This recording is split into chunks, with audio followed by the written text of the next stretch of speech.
Hey guys, if you love QF's content on our free Sundays and Thursday sessions, then please visit our Patreon page in the description and sub to the Black Kluge tier or higher for full access to not only our bonus weekly Tuesday night shows and the alternate Sunday shows you've been missing, but also to the exclusive episodes not available to the lower tiers.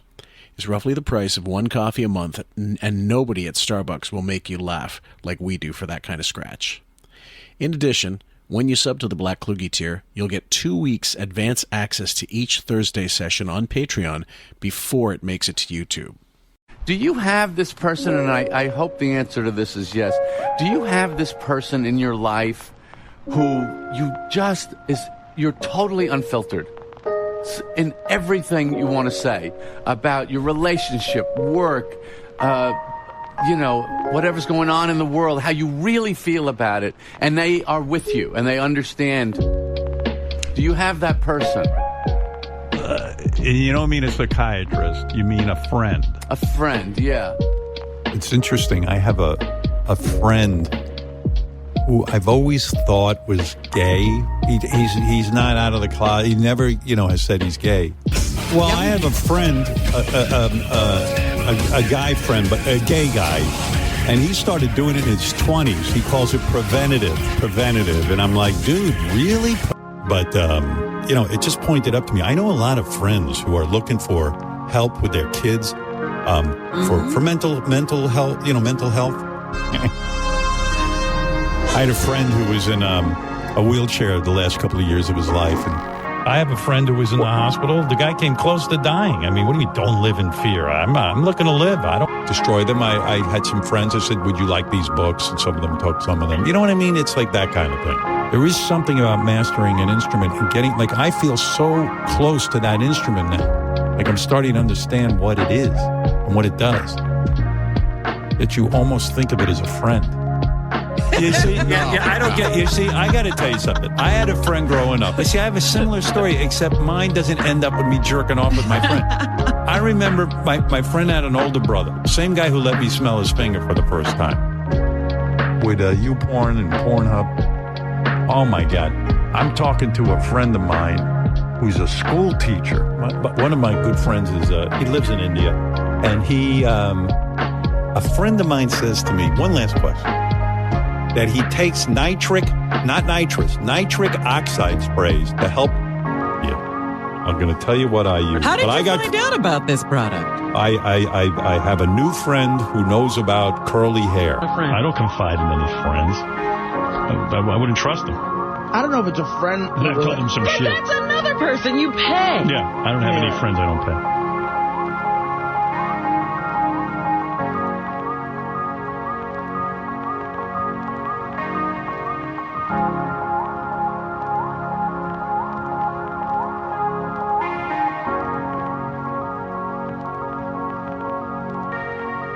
Welcome, folks, to QF, a podcast about Howard Stern. I'm your host, Phil Moore, a.k.a. Jim Fix, and with me for this particular breakdown is Miss Raven Alexis. How are you, my dear? Hi, Phil Moore. Hi, everybody. I'm doing great. We're going to do some wedding talk tonight and continue with what we started talking about in the last episode, and this time Howard talked about it. So we have lots of clips, 33 clips today. Yes, it's a lot of minutes of clips, so we're going to get through them right away. The first one is called Zoompa Slumming in Cali. We're off last week. I saw it was in the paper where I was. I was at the Justin Theroux wedding.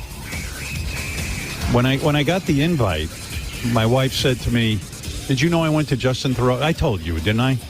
No, we never really got to talk. We never got to talk. We got So it has to be Cloak and Dagger, even with Robin? Yeah, even she, come on. They have she no has relationship. to say that.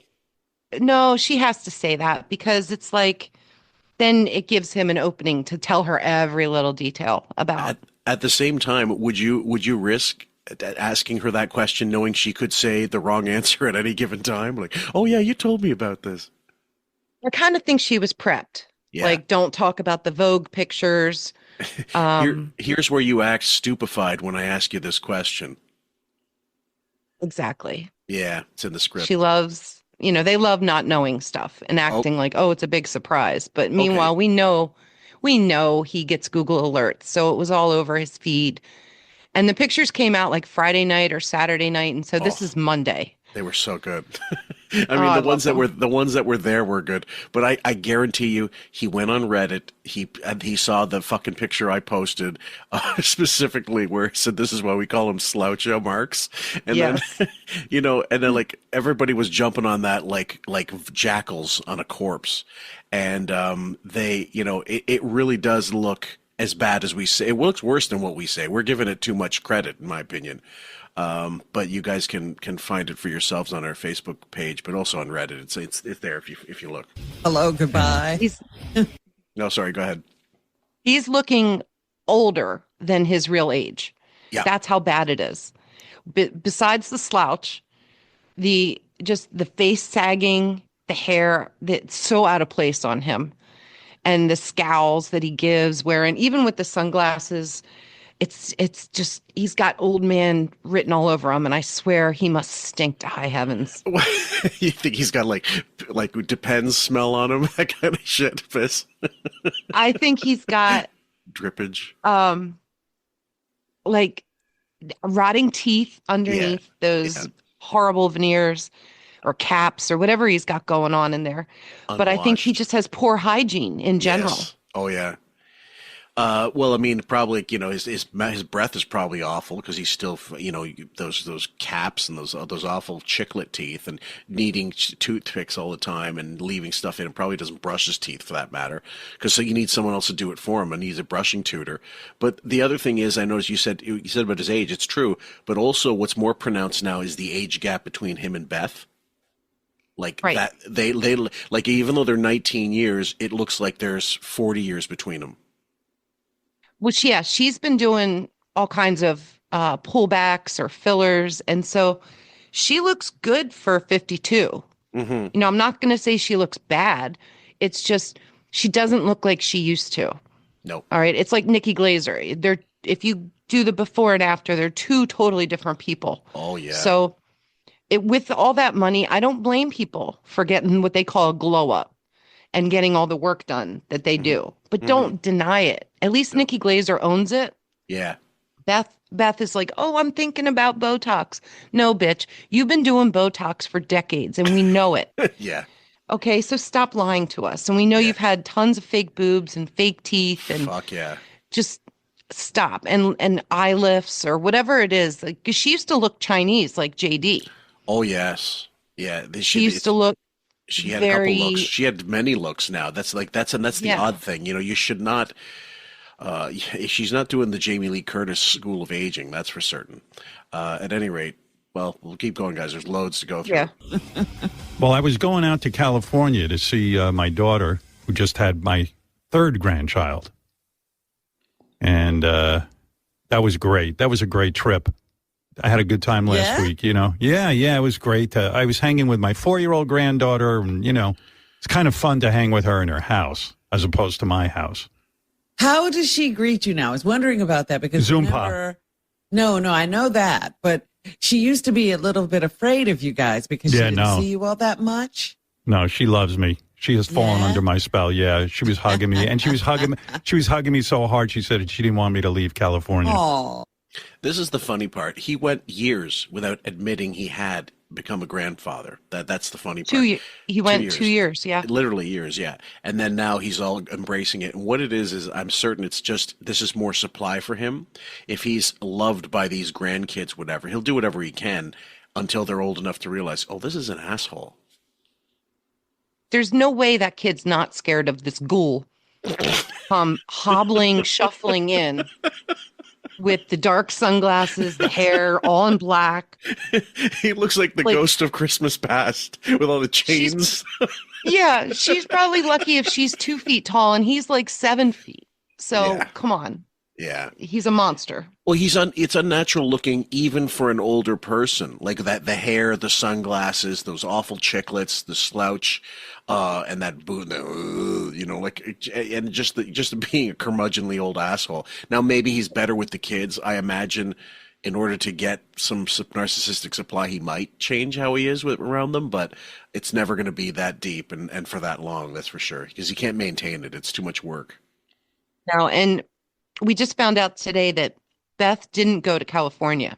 She flew home from Mexico because she had to help a cat, Coco Melon, to pee and express pee out because apparently nobody else, even professional vets, don't know how to do this. But there's somebody that can get just enough out so they can go away for a couple days.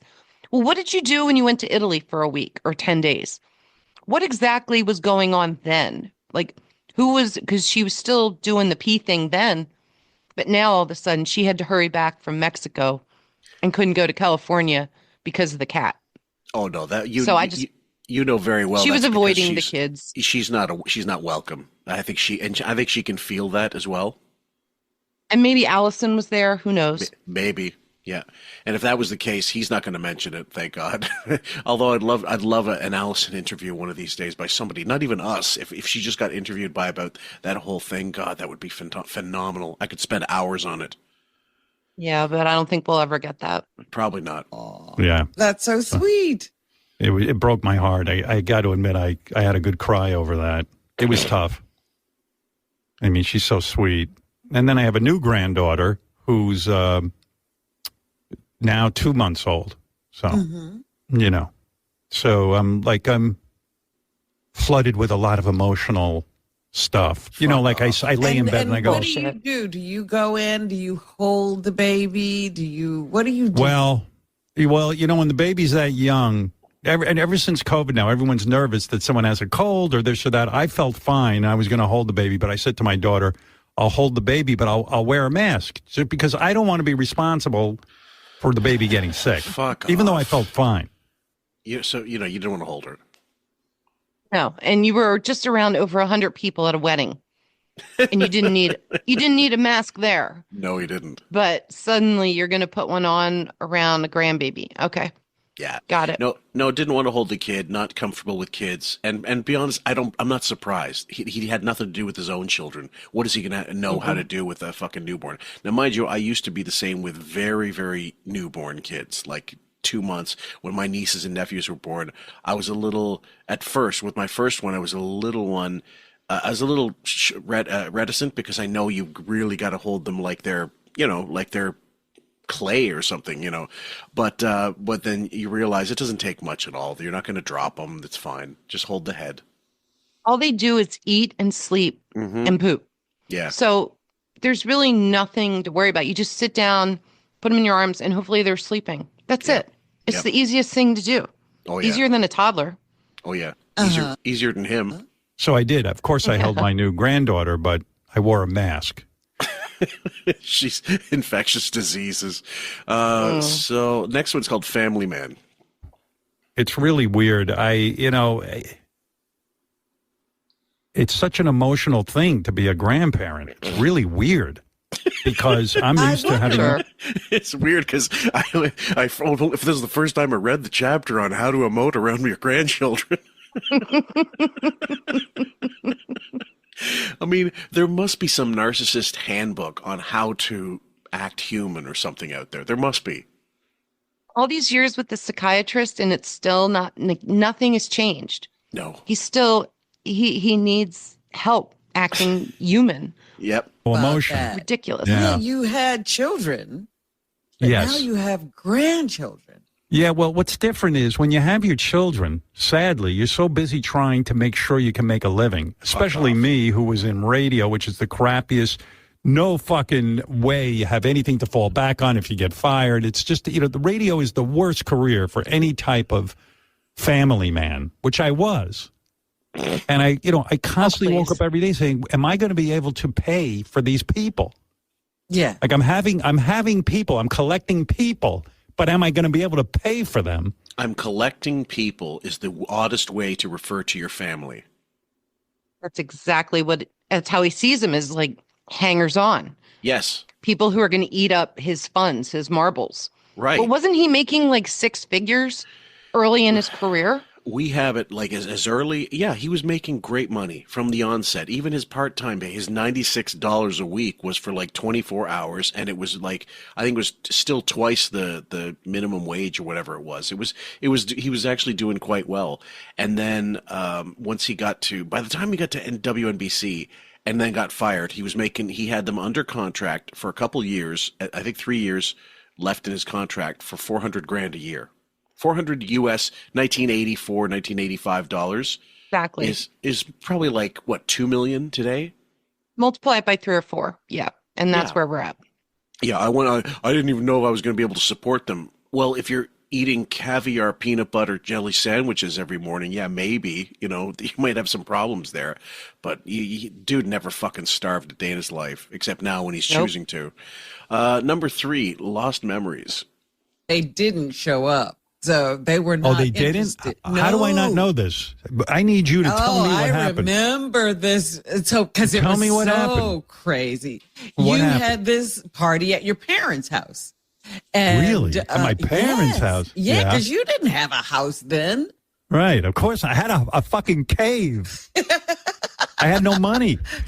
I mean, can you imagine this career? I have no money. I'm famous. I've got a kid. I got a wife. I have no house. I'm busy with my parents. The fuck wants to be at their house? So you You're had kidding. invited everybody, and you included the general manager of the station and Pig Dom Vomit. Fioravante? Yeah. Pig vomit, pig virus? Yeah, whatever we called him. Yeah. and they didn't show. They didn't RSVP, and they didn't show. Wow. That's cold. You know what? I have no recollection of that. Thank you for reminding me about how horrible my life has been. I even said to my wife this morning. You don't remember it because it's a story that never happened. Right. But for her to bring all this up with all those details, where did that come from? Out of nowhere. Robin with a memory? Well, yeah, I mean, there's a couple of quote unquote parties they talk about. One of them was when he left Washington. I think it was Washington, and he hired a magician to entertain, and everybody's Briarcliff Maryland. They're like, "What is this?" Like, it's ending at 11 p.m. And wasn't he singing "Row, row, row your boat" to Allison? That was at her 40th birthday. Oh, 40th okay. birthday. And so, yeah, he's going to do the row, row, row. And meanwhile, he's done that at a couple places. It's just one trick horsey. Next one, daily podcast rant. Every fucking show, there's a podcast rant. That's going to be the next theme. Podcasts. I hate podcasts. You're going to hear it so many fucking times. And by the way, guys, thank you for your positive feedback on the laughing theme, which the fake laugh theme. When I put it together, and first of all, I think I had a couple clips left over to use. And I know I'm missing a few too, that I just couldn't find because I didn't know what I typed it as. It was painful. It was painful I could not, for the sake of my own comprehension, understand how that wouldn't hurt you to laugh like that so regularly. Imagine him at a party, fake laughing at everybody's thing, not because it may not be funny, but because he doesn't find anything funny because he doesn't know what funny is. Well, I sent you a minute and a half from just the Seth Rogen interview alone of fake laughter. Yeah. And then I was listening to an old clip that Adam Prahl sent us of Ralph having phone sex with Howard from back, way, way back. Yeah. I forget what year that was. But I listened to a lot more of that episode, and the laughter was genuine. Yes. He was, the things they were making fun of, and Howard's laugh was real back then. Now you listen to today's show, and on any given day, it's all fake laughter. Yeah. He's just phoning it in, pushing the show along, doing whatever he can. But it's just, there's nothing genuine about this guy at all. Not anymore. No. Maybe back in the day when Jackie was writing great stuff and they had Crackhead Bob singing Van Halen song. They had him singing Jump, and all he could say was dump. So it just, it's such a difference. When you listen to an old show, any show, it just listen to a section of it. And then today, that it's like two different people you're listening to. Horrible career. Don't go into radio. Well, there is no more there's radio. Nothing to go into now. Yeah, just have a podcast from your house like everybody else. So annoying. Everyone has a podcast. I fucking hate it. And, they have good guests, and it's like, well, what are we doing? Anyway, I don't know. Okay, so this is a little more What are we doing? This is a little more than the typical "I hate podcasts, get off my lawn, you little fucking kids" that rant. That's essentially what this podcast rant is. Get off my fucking lawn, you little cunts. But this is they get good guests.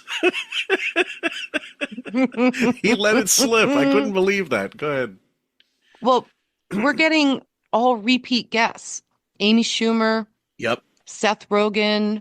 Now we're getting next week Brandy Carlisle with Elton John on one day together, and then Adam Levine on another day.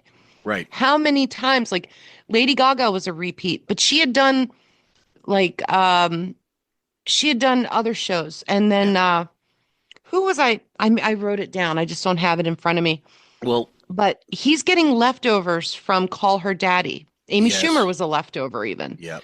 And then Bill Murray was a leftover, big time. Bill Murray. Yeah. The Smartless crew, they're getting people before he does. Yep. So it's kind of like they're trickling it down, the trickle down theory, and he's way at the bottom. Oh, yeah. And what I found fascinating is also that this, you're going to get, I'm sure, before the end of the year, Nikki Glazer's coming back in. I'm sure. And also, did he recently make a comment about, a derogatory comment about David Spade and the David Spade and Dana Carvey podcast? Yeah, because they were voted the #1 podcast. And I guess Robin brought it up. And Howard, said something about, he hasn't been in here for ages. Yep. Now that he's got his own show. Now that they have their own show, there's no need. First of all, I believe they're too busy to bother with Howard at this point. Because to get those, how it is with this show. Like, I'm always coordinating who can record, when can they record, getting the stuff recorded, editing and stuff. It's a little industry. And so on a larger scale, those guys who are making it an absolute career, now that they're not acting anymore, as far as I know, I'm sure Spade would take a gig if he could get one that was worth it. But I also think he doesn't need it. He's got the money. And if the podcast is doing well, it's easier than going to a movie set at 5 a.m. in the morning and staying until 6 p.m. Also, who wants to come on Howard's show at 8 a.m. talking to a Zoom screen? Mm-hmm. It's ridiculous. Most people, especially musicians that don't want to get up and sing. Yep. That's torture. And that's why we think a lot of them are pre-recorded. Like Lady Gaga came in the night before for a quote unquote sound check. Yeah. But most likely that's when the interview really took place. Now, this next clip has to do with the wedding. We're getting finally into it. And this one's called Beef Did Wiggy Dirty on Vogue. Now, essentially, she's going to, there's a little bit of playing dumb there. Like, oh, you look great. These photos are going to be in Vogue. If once she knew that the photos were going to be in Vogue, that's when she decided, I'm going all out. I've never been in Vogue. Right? Right. And that was in the invite.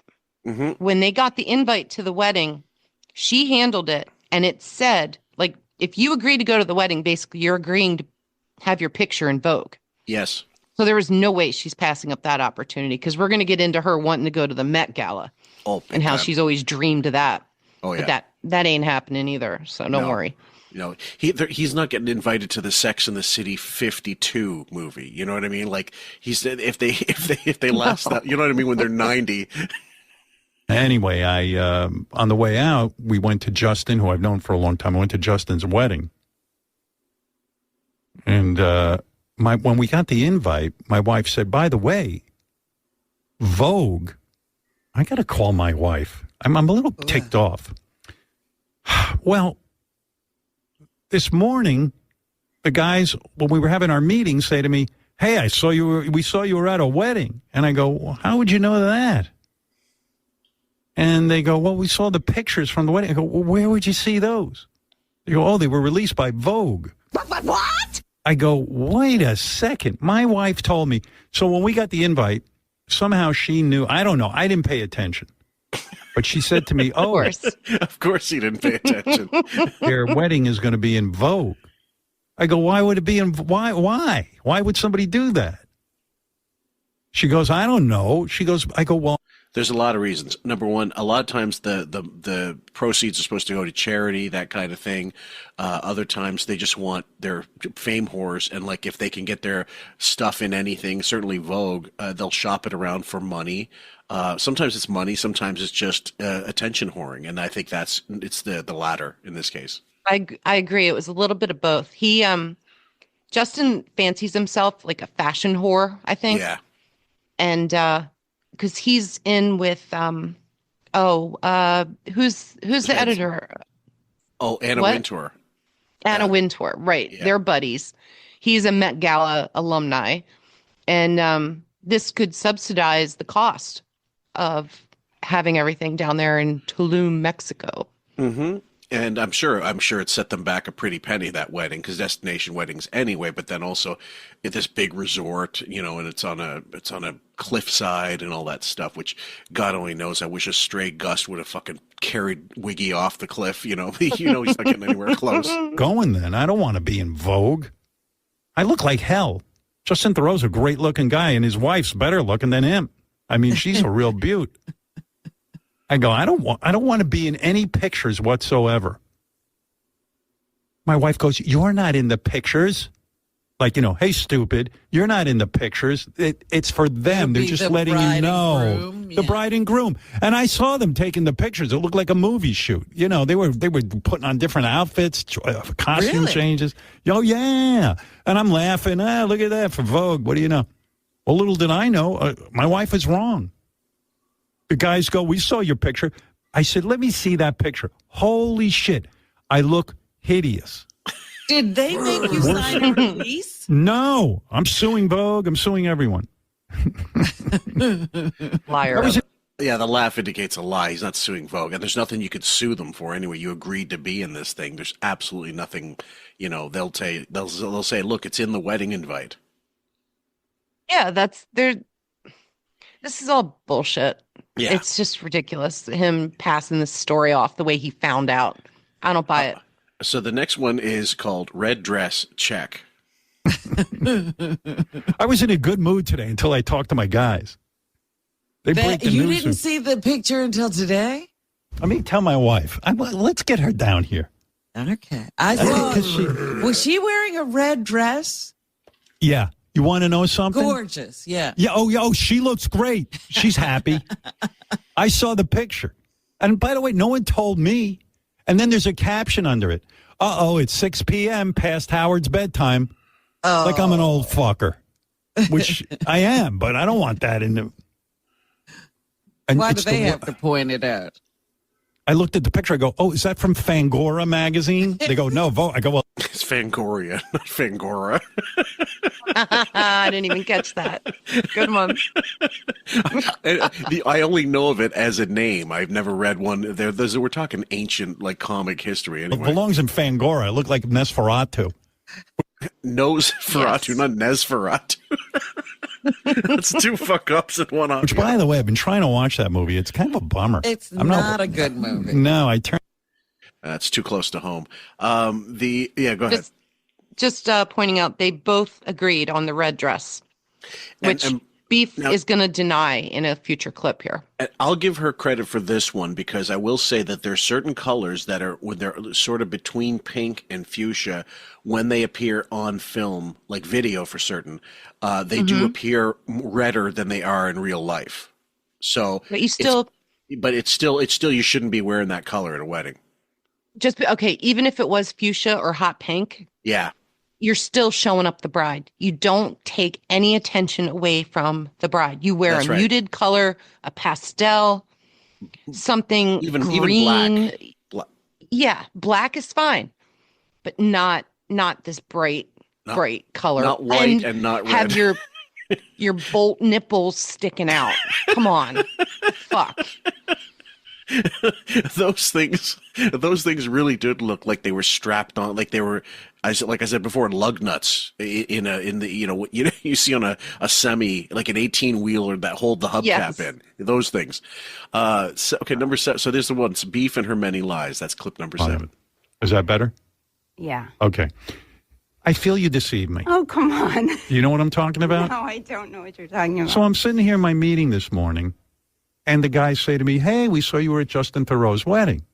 I go, how would you know? I go, well, how do you know that? Oh, we looked at the pictures from Vogue. I go, the pictures from Vogue? I told you that Vogue was covering it. No. Oh.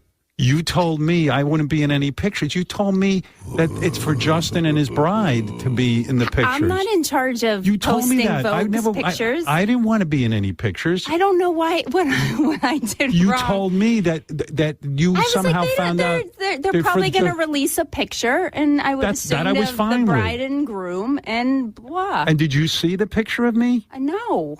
Oh, my God. I look like a monster. You look gorgeous. It. You know what? You got to stop with that. You got to stop with that. I look horrible. And knock it off. You look so handsome that night. Yeah. Earn your money, girl. Earn your money. She knows her customer. Guys, they're on no country, on no province, in no fucking county would you consider him handsome. Ever. No, she's thinking of his wallet, his leather wallet with all the money. The greenbacks were handsome. Yeah. And nobody cares. Nobody's looking at you. Everyone looks at me. No.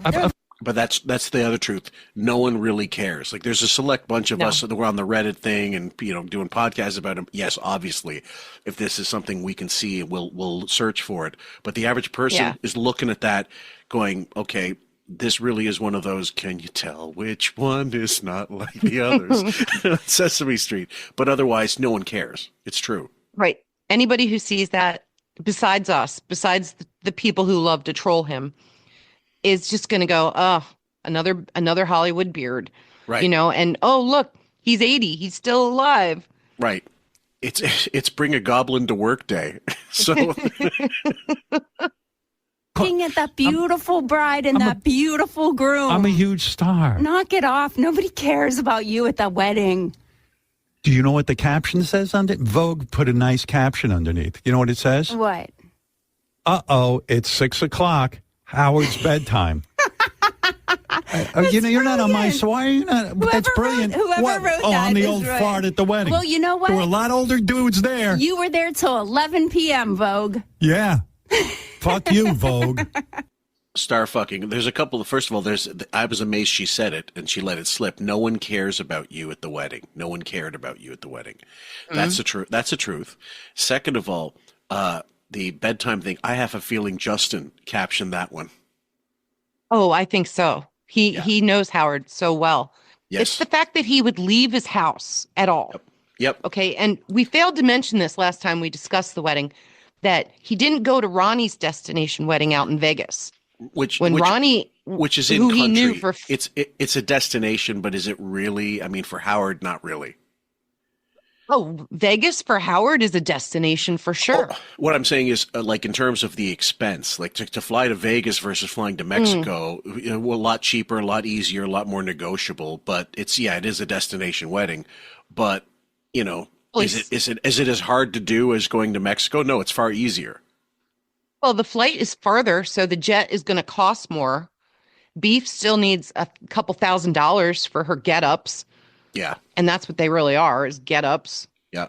But he's like, I'm the old fuck at the wedding. She's like, there was older people than you. I didn't see one person older than him. There were not unless older it was people like than him. Justin's dad and mom. Maybe Trudy Styler is older. That's about it. I've got to say, 80. maybe or close to. Yeah, I think so. She's probably in her 70s. I forget. Yeah. The next clip, guys. 79's pain is our joy. He could have asked. Can I sue? No. You know what, Justin? You could have asked, but he knows that you probably said no. But you know what? Oh, and everyone thinks you look beautiful. I'm just glad you're happy. You love it. You love it. I don't love it. You love my misery. Everyone loves my misery. Yes. Oh, I'm so bummed out. Honey, why do the silliest things bother you lately? Everything bothers me. Come on. Look at our life. Okay. Number 9 continues. You love parading goblins around. Then Howard spoke at the rehearsal dinner. Yeah, I said, I don't know what I'm doing here. It was so funny. It was I said, don't you have any closer friends than me? Hold on. He spoke at the rehearsal dinner. Well, a Yes. rehearsal for, why does he have to be at the rehearsal? I don't know. Other than I guess they figured let's people- give everybody something to do, so let's pay for them to eat at a rehearsal as well. I guess it's just the night before a wedding. It's Yeah. something you do. It's like a little party. You barely just walk through with whoever's the minister or officiating. I And know where, that you I know- know that for the couples, but why do the guests have to be involved in a rehearsal? It's only for the bridal party, as far as Yeah. I know, and Yeah. and the close family. Why he's there? Maybe they had a party after that, and he had to he couldn't do like at Kimmel's wedding where he interrupted and danced with Kimmel I gotcha. for the first dance. So he had to make a scene of some sort. So he chose that Yeah. to, make a toast and some awful thing, I'm sure, that wasn't even funny. And he fake laughed his way through. By the way, how desperate do you think the two of them were to get to this thing? Oh, immensely, because he's got a huge crush on Justin. Or did, yeah, Beef. at least. Beef saw the Vogue flashing lights, and that was all it took. I mean, and going anywhere for her is a big deal. That's what I mean. Just getting out of that house and those cats and the maggots. Let's not forget, she's like, look at our life. Our life is what? Maggots in your cat food? Mm-hmm. That's great. Okay. Yeah, I was just thinking. I've often thought if I had that kind of money, first of all, I'd be if I had that kind of generational wealth, I would not stop enjoying every aspect of it. I'd make sure every one of my friends had their fucking mortgages paid off. I'd pay for their fucking around the world tickets. I would be like, get a yacht somewhere, and I'd get a couple of houses, whatever, and just keep my life as busy as possible. Buy your favorite guitar, whatever the fuck it was, because why not? Now that you've got that money, fuck it. It's pathological. It's unbelievable. And the truth is, if you were him, okay, I'm just going to say, put yourselves in his shoes. Do you think he really wanted to go more than her, or it was mostly her? I'd say it was like 70% her and 60% her and 40% him. I would agree with that. And also Kimmel was there, so we had a buddy to pal around with, and Molly, for Beef to hang out with. Sure. But I do think that because it was such an A-level thing, like Ben Stiller was there who blew him off, which is great. And then apparently he talked Trudy's ear off the whole night because she was seated next to him at the wedding dinner. Let's put these two old pelicans together. Yeah. And she looked pulled back. Holy shit. She's had so much work done. It's a shame because she was a pretty lady. Sting looks great. He looks pretty normal. Well, he's got good genes. I mean, Sting's just a good-looking guy, as far as... But he wasn't there. No, and isn't that funny? Why she's got something to do with fashion, Trudy Styler.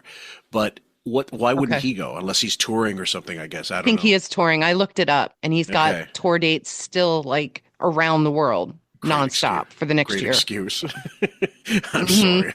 I'm busy making money to pay for Trudy's fucking ticket. So Hey, that's what I said. He loves you. He loves you. That was my speech pretty much. I mean, it was good. It was funny. People seem to laugh. You were delightful. I was kind of delightful. Yeah, we had so much fun. Stop it with the negativity. Yeah. We had the best time. You love parading me around. You imagine how I felt when did you read in the paper Tracy Morgan saw my picture in Vogue and threw up at the Knicks? Yeah, there was a video of Tracy Morgan probably getting he probably got food poisoning or something and threw up or he was drunk, I don't know, at the Knicks. Oh no. The Crazy Days and Nights said he's on the Ozempic shot and he had too much alcohol and he threw up from that. Oh really? Is that what happens? Is that a side effect? I think if you drink too much, you can definitely do that. And some people that have the money will overdo the shot. You know what I mean? You can take double dose. Yeah. Fucking hell. Jesus Christ. There's got to be some manual on how to use Ozempic. What's this double dosing? Well, there was a whole bunch of lines about the Oscars. Yeah. People were running out in the bathrooms. Instead of people doing drugs, they were all puking from the shot. Oh, so wow, holy fuck! I didn't realize this. So it's nausea. It's got one of the side effects is nausea as a result of, or because they're at the party, they're on Ozempic and they're drinking because it's the Oscars. Well, it's a big side effect, and I think Selena Gomez was one of the big perpetrators of the puking, because they said like she's lost a dramatic amount of weight in a short period of time. Like in a month, she dropped, I don't know, 30 pounds or something. If you're bulimic, the Ozempic is like a one-stop shopping, just take the shot, lose the weight, throw up. I don't have to put my finger in my throat anymore. But that's horrible. Ariana Grande, there was a picture about her that she looks bad. She went skeletal. And I mean, I saw in that Wicked, it was like on the cusp of being unhealthy. But then if she lost any more weight, she would look like beef. Well, that's the thing. They can barely prop her up some days. Like she has to cancel red carpets because she can't even like stand up. She's so weak. Fucking hell. No way to be. Next one. Two passive aggressive adults. Oh. Yeah. I'm mad at you. I'm mad at you. Me? Knock it off. All right. I don't know. I love you so much. Yeah, sure. She says that every time to play. How many times do we have those things where they're arguing? She goes, I love you so much. I love him.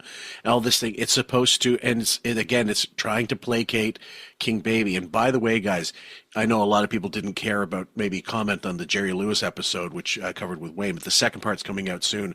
I bought the book that I mentioned in the show, and it's absolutely like it's a mirror of how Howard must have been like with the kids. I'm reading through it now, even though it's dated like mid 90s, like 96, 97.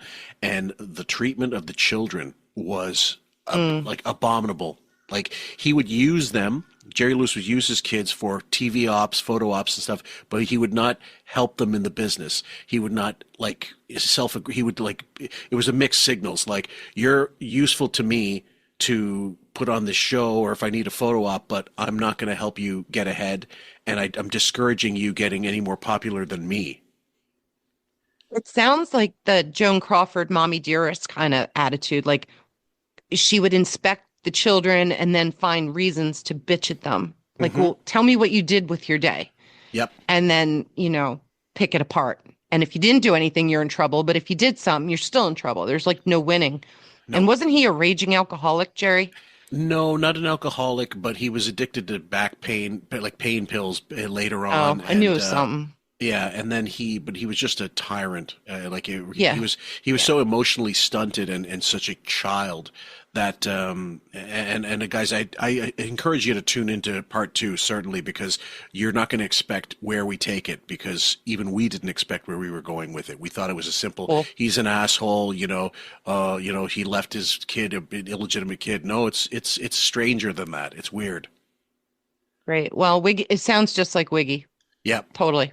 Totally. Now, do you really think you would have gone to the wedding had I told you the Vogue was covering it and that your picture might possibly be on their website? I would have requested that my picture not be in there. You know what? Then it would have been a whole thing. So guess what? So what? You had a good time. I did have a good time. Dumb little picture. I was happy for Justin. We love them so much. There you go. I mean, an experience to savor forever. I just really am uncomfortable being photographed. We were taking cute selfies the other day, and I was like, "Oh, can I post this on my Instagram?" No, because I don't look good. You look good. Every picture you've ever been in, you look good. Well, not every picture. Go ahead. There's zero good angles. I looked at a recent YouTube video, and now they've got like him hiding even more behind the bank of monitors. And this between the sunglasses, the hair, the monitors, you get like 10% of his face. And he's he doesn't even look at the camera. He's only to the side, so you get his right side, which is his good side, supposedly, allegedly. Next one, hormonal horse. What am I gonna do with you? I love you. Now, so I know much. Beth will go on those real hormones, but she shouldn't. She should go on something else. Go to an integrative doctor, please. Help me, Robin. Help me. Honey, you're not going to grow hair on your chest now that you're in menopause, are you? I mean, not that I wouldn't be attracted to that, but... Stop it. from mole to hair. Naomi Watts, meanwhile, Bill Murray's coming She in. looks amazing. Yeah, she. I'll talk about this later, but Bill Murray's in a new movie with Naomi Watts. Do you know what I love about her? What do you love about her? Go ahead. Okay, she's going to go into it, so this continues. Hypocrite horse. What I love about Naomi Watts is she's a brilliant actress, yes. Yes. She has aged gracefully, and she has not succumbed to any of the fillers and Botox and plastic surgery, and she is exquisite, and I cannot take my eyes off of her. There, I said it. You said it. Yeah, controversial. I really think she looks incredible, and I hope that I am strong enough to not go the route of fillers and Botox and plastic surgery. Are you thinking about it? How dare you? She's always thinking about it. Every day I look in the mirror and I think of how I can, I'm having a hard time. Don't do it. It's it looks hard. so bad. Yeah, honey. Yeah, a lot of people are doing it, and it's don't do it, honey. Yeah. Please. I know. Famous last words. I don't know. Don't destroy what you've got. I'm not going to. Okay, I just put up a picture of Naomi Watts at the 2025 Golden Globes. I don't think she looks astounding. She is aging, like she's allowing herself to age a bit there. She's heavily made up. It's not horrendous, but at the same time I don't think it's as age graceful as she could go. Like if she really wanted to go that way, why dye your hair? Why, but I mean, it's Hollywood. I understand people want to look a certain way, but she looks better than Beef does. I'll say that much. Yeah, she looks pretty good. I'm looking up her age. She's 55 maybe? Because Beef is going to be 53. She's 56. Oh, so okay. she looks great for 56. I do think there's been some facials or some sort of skin smoothing. Maybe it's the makeup. It's hard to tell with that much makeup on. Well, that's they could have photoshopped some of those pictures, so who knows? But yeah, she definitely doesn't look too pulled back or anything like that. So it's possible she hasn't had major work done. Right, and her body looks reasonably okay. I mean, she looks thin, but she looks like she's got the kind of body you'd expect at someone that age who's keeping themselves trim, I suppose. But Beth looks hideously unhealthy and has been oof. Yeah, but for her to deny using Botox and fillers, yes. that is just infuriating because we have the famous Harvey Weinstein picture with her big Botox knot in her forehead while she's trying to smile painfully. And Howard's fake laughing. You know what you learn from this show? I didn't even know that was a thing that went along with it, that came along with Botox. And then so people like, well, that's what that must be. It's not like a trick of the camera or, something flying in the camera at the same time. No, that's a real thing. Yeah, and you've never seen it come back. It's not like it's a birthmark or something. No. It's not like she had a goiter or a pimple or a cyst. Goiter. That'd be great, too. Say that I'm never going to do it because if I do, I'm going to look like a hypocrite. But I just really, I appreciate that in Naomi Watts. I think she's beautiful. Okay. Hypocrite! Yeah, big time. The next one is grinding out her last batch of stale eggs. I feel like I'm in a microwave, and microwave ovens heat from the inside out. I feel like I'm sitting in a microwave, and that's what's happening. And then sweat. I feel that sweat's pouring out, but you say that I'm not sweating, but that's what it feels like, and I feel. Okay, fuck off. The hot flashes, yes. I know it's brutal. Mrs. Fillmore, when she would go through it, thank God that's all done with. But when she was going through with it, I felt so bad. It's like nothing happens. The aircon doesn't work. The opening the window in the middle of winter, because she's got that. And I'm like, okay, I believe you, but I don't want to have to freeze as a result of this. Oh, good Lord. Yeah. Yeah. No, I haven't experienced it yet, so I have no clue. Not every woman gets it. That's the other thing. Some menopause for some women is like the symptoms are very minimal at all. Minimal comparatively. Not you don't feel anything, but right.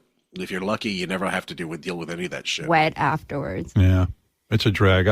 It's so often too. It's like 30 times a day. I think women get the raw end of the deal. Let's be honest. I mean, first that period stuff, which is so horrible. And then after the period, you go, oh, great, I'm in menopause. Yeah, my but period's gone. I got my period yesterday. You did? Yeah. You were getting hit with a double whammy. Period and hot flashes? Oh, boy. Yeah. Oh, because I said I wanted to bang you yesterday. Why didn't you tell me you were having your period? I felt like I was crampy and not right. So that's why. Yeah. But then she told me she needed a break, and I was like, no, I said I need to regroup right now because I felt something, because I've skipped a period for the last how is 3 this months. fair? I thought you were done with your period. Now it's back. And now it's back. So I feel think this is God punishing me. I think this is that period of right before menopause. I have also, what also goes along with irregular periods? Anorexia, if I'm not mistaken. You're right. It's very true. Yeah. But he says God's punishing him. Him. Why? Not her. Him. Everything's about him, Ed. Yeah. Oh my God. So Raven has a list of people who were on the Smart List and or Call Her Daddy podcast that guests that Howard would love to get but just can't or couldn't. And once their junket is over, it's not like they're going to do a roundabout and do, we forgot to do Howard. So if they're gone on any kind of junket. So what you got? So Call Her Daddy had Chappell Roan, Millie Bobby Brown, huge guest, Hunter Schafer, who he loves. Yeah. Haley Bieber, Paris Hilton and Nicole Richie, and then Kamala Harris was another leftover that I forgot to mention that he got after Call Her Daddy. Yep. Then the Smartless crew, they also had Millie Bobby Brown, Bill Burr, Bill Gates, Ariana Grande, and Selena Gomez. And that's just in the past year. Not even year, maybe 6 months. Well, Bill Burr is out promoting a new special. I can't remember what it's called. I think it's called something like I can't remember. It's something having to do with dying. Like I saw it. What's it called again? Something. Like it's about death. Standing and dying or something. I can't remember what it was, but it's something having to do with once you get past 50, you're either going to die suddenly or get a prolonged illness, and then die slowly. Well, yeah, he had a close friend of his pass away in like his 50s.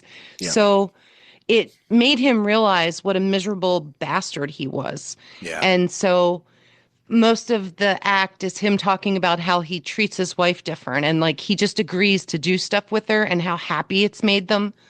And that, he's still sarcastic and angry, but it's just some of that edge is gone. Mm-hmm. And he uses it in the comedy. So it's an hour long. You guys might enjoy it if you like him. I do. Was it like out of 10? Would you give it like a 7 or 8? I give it an 8. Yeah.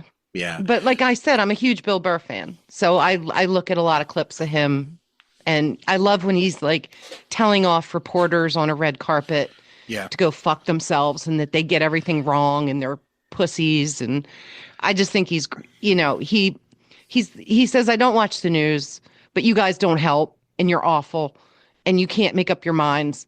And you're just whores to whoever you have to.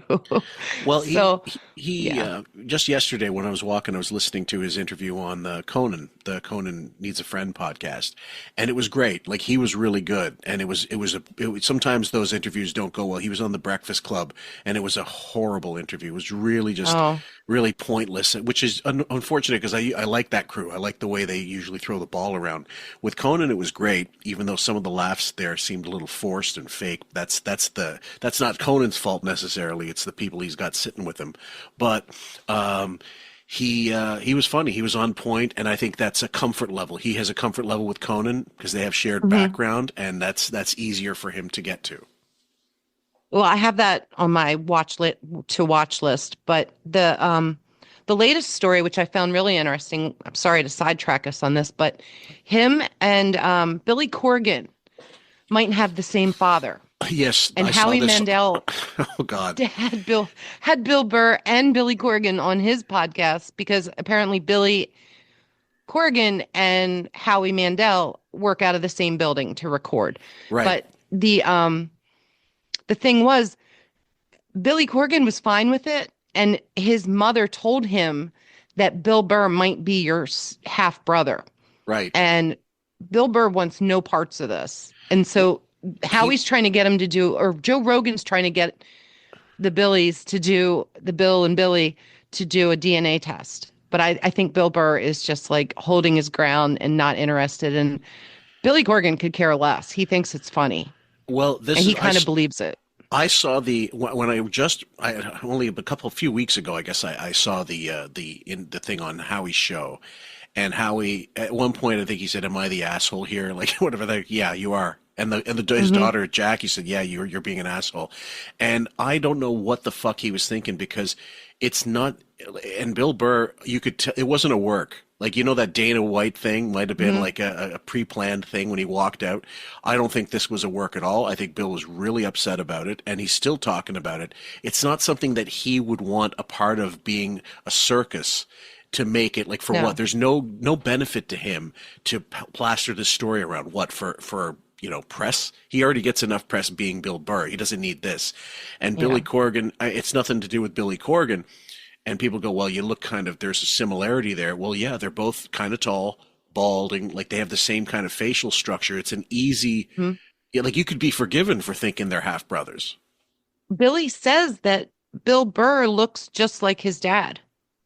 I mean, which is kind of freaky. But I haven't seen a picture, so I don't know. Look at a picture of William Corgan Sr. or whatever. But bottom line is, it wasn't. I don't think it was a work. And if you guys want to check it out, he's still reticent to talk about it. But like Bill Burr wants nothing to do with it. But since then, he's blanked Howie, and I'm sure he said, "Fuck it, I won't be doing that show again," because that was an ambush. It was, and it's a shame that they couldn't, orchestrate something on the side and then have like a reveal of the DNA or something, like a Maury episode, Maury Povich show. You are the father. The same you father. Are the brother. Yeah. and Bill Burr doing the "You are not the father" dance. So anyway, I excuse me. I will recommend to you guys that you definitely should check out the interaction. It's very, very uncomfortable, but it is interesting. And the other thing is, of course, that there's the two kids who played AJ Soprano and Meadow Soprano on the Sopranos. They have a podcast, and they had Howie Mandel in once, and it was Len who told me about this, and it was also extremely uncomfortable because all the kid wants to talk about is his OCD and his cleaning habits, and Howie's like, I don't want to talk about this. This is Howie's really uncomfortable, and it's cringe fest. But what you realize is those kids should not be hosting any podcast. They talked shit about him after the fact on some other interview, but they did a horrible job. He was just trying to shoehorn this. He wanted to go down the kid, and Howie wanted nothing, and he couldn't take any clues. Like, no, Howie's not comfortable talking about this. But that's another one if you want to cringe. Watch that. Okay. Yeah. Thanks. Anyway, next one, guys. Beef denies red dress, we've mentioned previously. A picture in Vogue. Now you can have a bad picture. Beth looks amazing in that red dress. Isn't that a great picture? Well, first of all, beautiful. I posted that on my Instagram. Yeah, first of all, she's a very good-looking woman. She knows that. It wasn't Number red; two, it was pink. Robin. Pink, yeah. It wasn't pink. It looked very pink. red. No, I wouldn't wear red to a wedding. She knows how to shop for clothes. When I had to go get a suit, it was. You shouldn't wear either. You're 50-something, 53 years old. Well, what about Ashley's wedding? Wasn't that dress red too? So what are we talking about here? Was that one? Oh, that was orange. I remember. She said that was orange. Okay, fuck face, whatever. Next one's going to be rainbow. The Met Gala dreams. Fucking torture. But she's like, oh, this is so much fun. I got a couple of different options. I mean, she enjoys getting dressed up. I love it. So of course you're thrilled. Maybe you're in Vogue will invite you to the Met Gala. No, I'm not going to that. I'm not going. I know you like that stuff. I would never go to that. I would love to go with you to the Met Gala. Don't say that. Don't say that. Please. I don't belong there. The Met Gala is exclusive for people who are fashion icons, models, people that are good looking, or have something going on in the business. Howard is none of those things. I don't even think he could buy a table if he wanted to. No. With all his money, he couldn't get in there. No. She wants nothing to do with him. There's no way Anna Wintour would ever invite him. No way. Neither do I, but I would love to be a part of it. I would be so embarrassed to be a part of that. It's shameful, especially in these times. You're so handsome to me. To you. To me. I wish everyone had your eyes. My dog. Everybody's looking at. Ironically enough, he would love to look like Meryl Streep's character in The Devil Wears Prada, which is based on Anna Wintour, and he looks like Anna Wintour. You know, because if he dressed in drag, he'd start to look a little bit more like her. Well, he said it was shameful in these times to go to something like that. So is that because it's so ostentatious? I mean, isn't a destination wedding with A-list celebs ostentatious too? Yes. That should be just as shameful to go to Tulum, Mexico for a destination wedding. Yeah. With all these rich fucks. Yeah. The next one is, I love this clip. It's not descriptive, but yes, it says so much. Skittles and gummies, folks. Just take my gummy iron. I don't even take vitamins. She's like a little kid. She takes Her vitamins. iron is even candy. It's candy. It's in gummy form. I can only take 2 a day. Her doctor told her, please, Only 2. You're a grown woman. You're in menopause. Take a fucking pill. Don't eat. I could sense you're really uncomfortable right now. I'm going to go eat my Skittles. It'll make me feel better. Yeah. This is, we're documenting the slow death of a child, like 2 children. Gummy, like this is Flintstone vitamins for an adult, or like taking those orange aspirin, baby aspirin for kids. And Skittles will make her feel good, not a real meal. No, she's out of the giggles, and now she has to resort to Skittles to self-soothe herself when she gets all worked up because of him and this story. Skittles are the worst. Fuck. Her lying. That's funny. So empty calories. It's with her. It's empty calories or nothing. Mm-hmm. Pretty much. She gets by on sugar. Yeah. Lord have mercy. Booze. That's what a system. She loves her Skittles. You're gonna really eat Skittles? Breakfast. Yeah. It's time for breakfast. I ran out of giggles, so I'm back to Skittles. Yeah, what's the difference between giggles and Skittles? I told you, giggles is they're organic. Oh, they are? Yeah. Oh, organic. Healthy. Healthy giggles. There's a giggles tree that grows. Oh. This is how none of that meant. That was her. It's not I ran out of giggles. She hated them. She wanted the visceral fucking thrill of having real sugar flow through her veins. So she ordered them, finished them off, never ordered them again. You don't run out of them if you want to keep yourself well stocked and you have that kind of money. She wanted those done with as soon as possible. She was probably mainline. She probably crushed them and snorted the giggles before so she'd get rid of them faster. Or she was trying to plug them in hopes that they'd send her some freebies. Maybe. Or some friend has got an investment in them and they got a free plug. It's got to be. Nothing is said on this show. No brand names are said unless there's a reason behind it or money. Then this next clip, guys, is all Robin. Who the fuck is David Allen? Or just indignant. Example, human brain, and I learned this from David Allen. The human brain is not good at retaining information. It's merely there for ideas. As soon as he read that was probably the first thing Marcy Turk showed him. Look, you can't absorb information. You're a fucking idiot.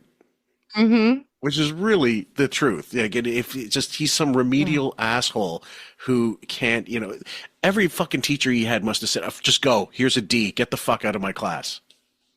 That slideshow he gave at the presentation, the summit, that was based on this David Allen bullshit. Yes. Where he told everybody to make fake Twitter accounts and go woo Lady Gaga. Sturkshire. Get Brad Pitt. Sure. Sturkshire. That shows his inability to retain information or produce anything of his own that's a product that's done well. He used the first Google image that popped up for whatever he searched for. It was just sad. The path of least resistance. Like the guy that said, you Google, find me a topic. And the first topic it came up with, Alexa, find me something. And he went with it, regardless of whether it was good, applicable, useful, nothing. Didn't matter. Couldn't even bother to spell check that fucker.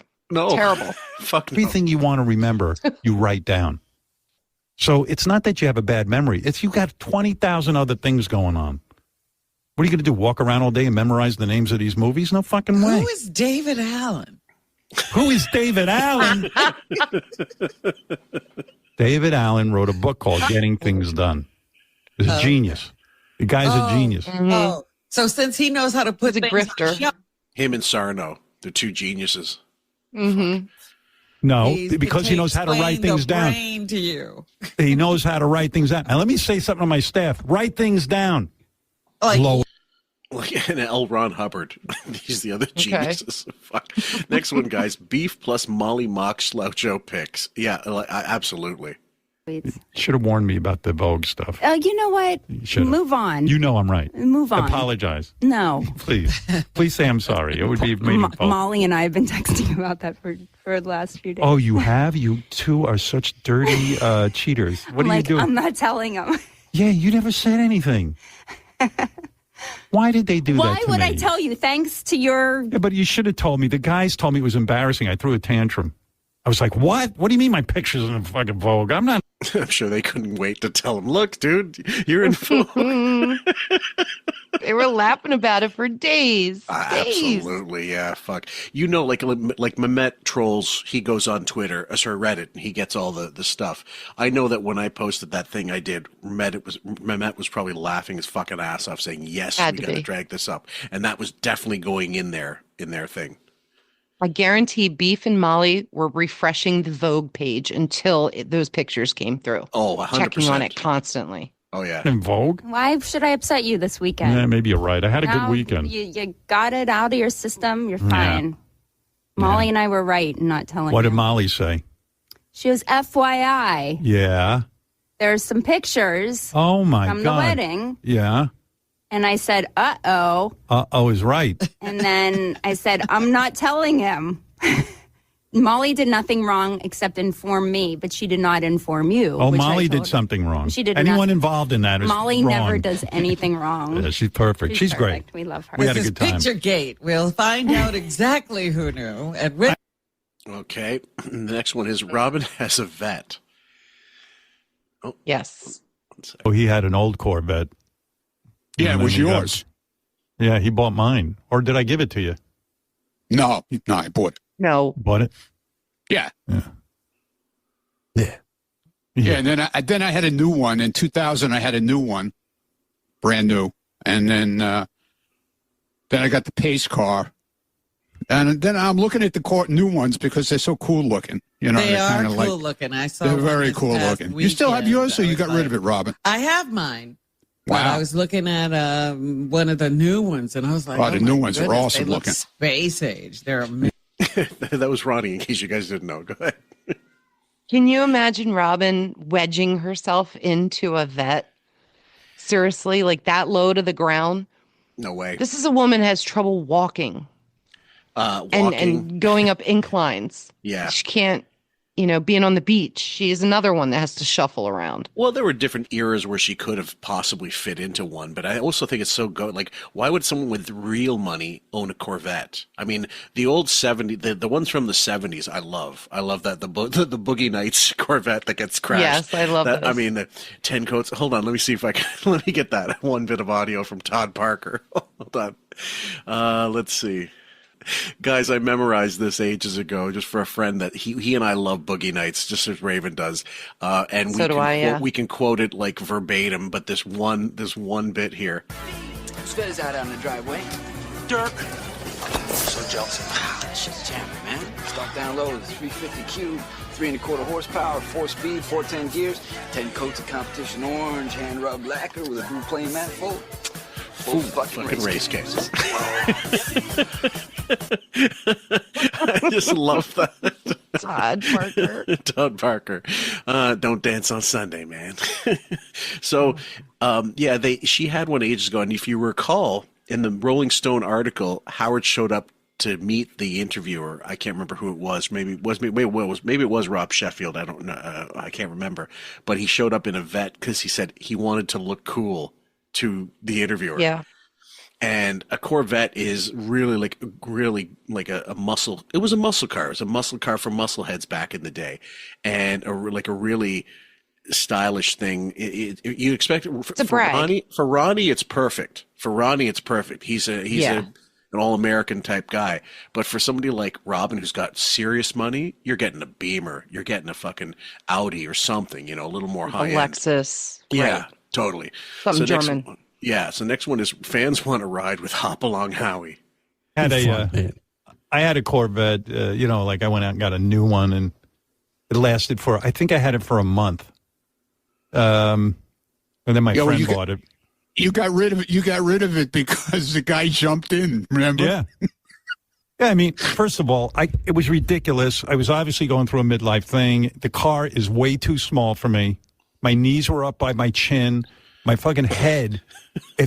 I had to tilt my head down because I'm 6'5". I can't fit in a Corvette. It was ridiculous. I wanted this thing so bad. Then I got it. 5 minutes later, I realized this is stupid.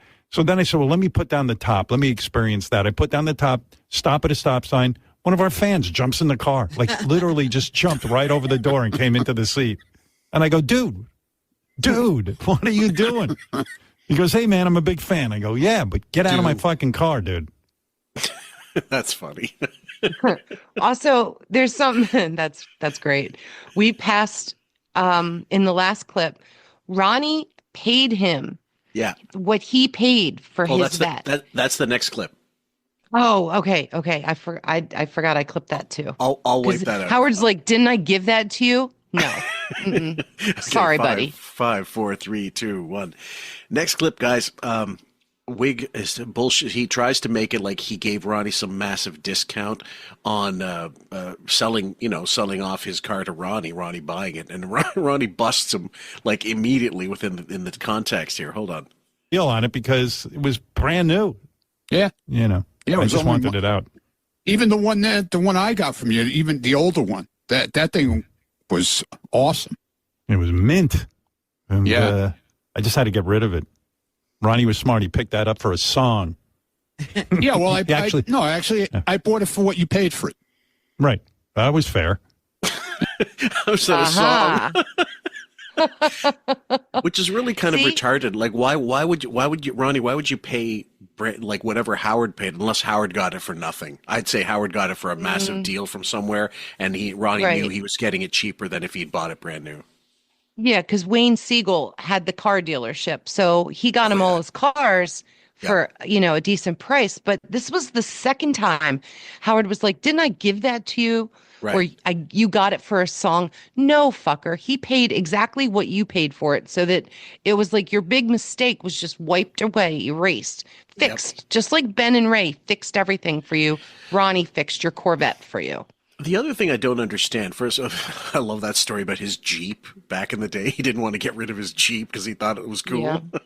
But what kind of idiot buys a car that doesn't go in it and sees what it feels like to be sitting in it if you're going to drive it? If you know you're that tall, someone like that should be driving something much larger, whatever, wider, and your size limitations will inform what car you can buy. Because if you're too short, there's certain cars that aren't good for you either.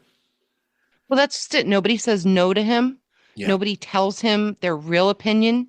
They're all yes men. Yeah. And Ronnie saw a sale. He probably got maybe some commission on it or a perk from Wayne.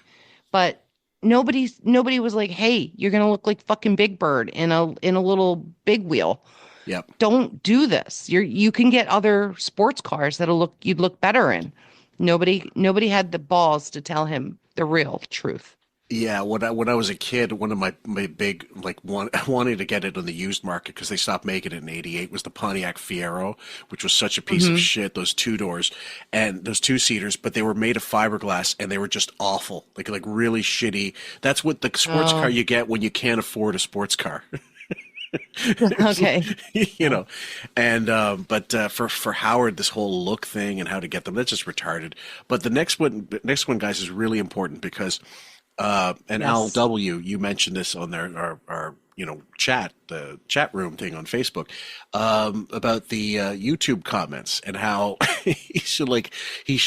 someone suggested to him you should get rid of the YouTube comments. Maybe Kimmel said you should curate your YouTube comments on your channel, which All they have to do is highlight certain terms. I hate to be giving them this idea. You choose certain keywords to get flagged, and they won't go up until you approve them. Right. Well, Kimmel told him just have somebody delete them for you. Yeah. Delete all the bad ones. Well, there goes half your comments. Exactly. But that becomes, well, we'll get into it in the next couple clips. Let's play the clip. Sure. Oh, I saw it on our app, and I saw it on YouTube, where Triumph was running around roasting everyone. And I go, you know what? That was so funny. I'm sure the audience loved it. And I went on our YouTube or something, and I go on, and I said, I got to read I never read the comments about our show, but people had to love Triumph. So I go into the comments, and the first comment I read is, finally, something funny on the Howard Stern show. And I went, and it really stuck with me. I was like, fuck this. I never read the comments for that reason. What do you mean fine? You mean I haven't done anything funny? In that, I start arguing with the comment. Fuck you! All right, maybe I'm not funny, but I had to have done by accident something funny. No, asshole. Sorry. Okay, let me read some of the comments just for the sake of argument, guys. This reminded me what the show used to be 11 hours ago. Hey, Howard, you need to take lessons from the Uncle Rico show. It's over, Howie. I wasn't expecting something funny on the Howard Stern show. I'm surprised. Finally, something funny. These are all different people. Finally, something worth watching on Stern. Again, the same thing. Reed Rothschild, great name. First funny thing I've seen on Stern in years. Finally, something funny on Stern. Everybody is going after it on purpose. But then even before then, and Howard had nothing to do with it. That's great. So someone like him, he's going to get his ass completely butthurt by that. So it was a highlighted comment, I guess, that was shown while the video was playing. Yeah. And on that day, I looked at the comments right after he said this. Mm-hmm. There was maybe 150 comments. The one that he mentioned had like 100 likes. Yes. Because everybody went on to the page to troll it. So that got deleted. But other people started leaving the same comment over and over and over again. Like 20 times. Trolling him. So those never got deleted. Whatever staff, which you're going to hear in the next clip, was told to do this, didn't do shit. No. There's still negative comments up there. Oh, yeah.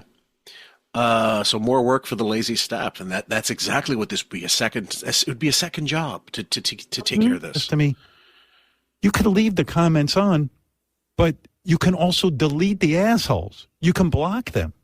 Oh, that's whole. You're now in business with them. That's what I said to Jimmy, and Jimmy goes, "It is no big deal. Everyone on the staff can do it. Delete the assholes." He says, even on his own media, really? Jimmy sees a comment, he deletes it. Nothing but pleasant statements about it. Yes. Why am I the only tool out there? And I'm listening to people tell me, oh, you have to have the negative comments. Fuck you. Wow. But still, 5 years that Twitter has not allowed comments on his stuff? Yep. For the Stern Show? Yep. Not his personal account. He doesn't even use that anymore. No, but God, the no. Stern Show account, nothing's allowed on Twitter. But YouTube, you can. Yeah. And apparently, no one's doing anything about it because the lazy staff is too busy with their Wordle for the day. I'd say they let him rant and they say, fuck it, we don't care. It's not, you're not paying us enough to do that. I can't do my job and this because you're not paying us. So, and if they're part-time or if they're working per bit and they have a base salary and that's not part of their contract, they don't have to do it. No, not at all. Wig Jong-un is the next one. Great name. Now I'm pissed at the person who told me that we have to allow these comments. No, new rule. Instead of these guys who work for me busy with their own accounts, everyone go on there and delete any asshole Clean on there. it up. Here's what I want. I want North Korea level censorship on my comments. And when I say North Korea level, I'm talking about, you ever see anything other than praise for Kim Jong-un? No. That's at least he's being honest. I'll give him that. But that is what he wants. That is what he wants. Keep Howard happy. See, this is why he can't read comments about himself because he can't handle it. he freaked at this one comment. Imagine like all the others. If he went to Reddit, oh my God. If he went through those pages and the threads constantly, every week, the show is sunk to a new low. Yeah. I just approved a bunch of negative comments on YouTube because I said, fuck it, let him on there. I don't care. Part of it is the negative comments are just like the positive ones in that they increase the algorithms. The more anything, if you really want to fuck with people on YouTube, don't comment on their thing. Don't like it. Don't subscribe. And it affects negatively their algorithms. So guys, whatever you want to say, I don't give a fuck. Like there's certain things, if this gets too personal or it attacks people on the show, like other co-hosts that for no fucking good reason, I'll get rid of it. You may not get blocked, but I'll keep blocking I will keep getting rid of those comments. But generally I don't give a fuck, especially if it's about me. Don't really care. Next one, praise me. Wig has opinions, no one else. Peace and love. Peace and peace love. And love. All assholes. I'm talking to you. You know, in the old days, if you didn't like the show, you just didn't listen. Now people listen, but they say, I suck. Fuck they you. They have to chime in. Man, it was just like Bob said. It's only going to get worse as he gets older, and has gotten as bad as it's going to get. Eventually, he's, like we said, if he loses his ability to speak, that will be his hell, not being able to even bitch about it. Can I just real quick run through what torture this week was for me listening? Please. That I didn't clip, that you're never going to hear the light of day. Today started with Bobo and his penis pump. Wonderful. Then we moved to Jeff the vomit guy and how he once licked a guy's balls. Because you got to be gay for pay if you want to be on the show. Absolutely. Hypocheric sent him a dick pic. King of All Blacks was on to talk about Ozempic. Mm-hmm. Bigfoot and a game with Wolfie about what Bigfoot would stash if Wolfie got divorced, which was all gross. Like pubic hair, bullshit, urine, stuff like that. Beef pushing piss out of cats. Yes. Down syndrome bikini girls. I did clip that. And amputee bikini girls, which I clipped. But yesterday, we had to listen to Hunger FF, who is a guy from Fist Fest a couple years back, you might remember. I tried not to clip, but we ended up discussing. A little bit of it, yeah. And he perforated his colon while douching his ass for some fisting. Also, Wolfie has a new segment he's not ready to reveal yet about a pegging event, which is straight men getting shit dildos, I guess, put in their ass. So, yeah, you guys are very welcome. There's no way I'm clipping any of that, except like the Down syndrome and amputee girls, and that was barely a minute. I think it was 40 seconds a clip. I am distraught over this week because there was no guess. So it was just, you can ask Fillmore, like the clips I sent him were all like 12 minutes of clips and they were sad. They're not even worth pushing for a show, but I have them in case over the summer we want to go over some stuff. I think the best thing I heard this week was about Ralph. He doubled down on going to Ralph's apartment, and that'll be probably our next episode, unless the interviews next week are more atrocious than more hideous than usual. Yeah. Then maybe we'll dive into those, but we'll see. Well, that's normal. So yeah. And he has he had something to say about all those bits that you failed to clip, that you chose not to clip. That's gay. Yeah. Anything else, Howard? Yeah. What kind of sick thing are you into? We know what you're into, dude. Fucking hell. Next one, guys. We'll keep going. Praise me. Sorry. Praise me. No one else. He else is like, even like when we have musicians on who are great, they get the most positives. It's like, but it's even like I don't even like the comments on that. It's always like, Howard Stern Show has the best engineers for music. It's like, no, praise me.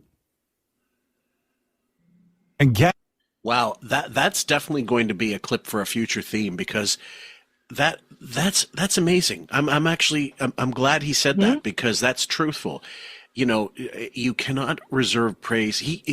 That's the Jerry Lewis thing. It's right in the book.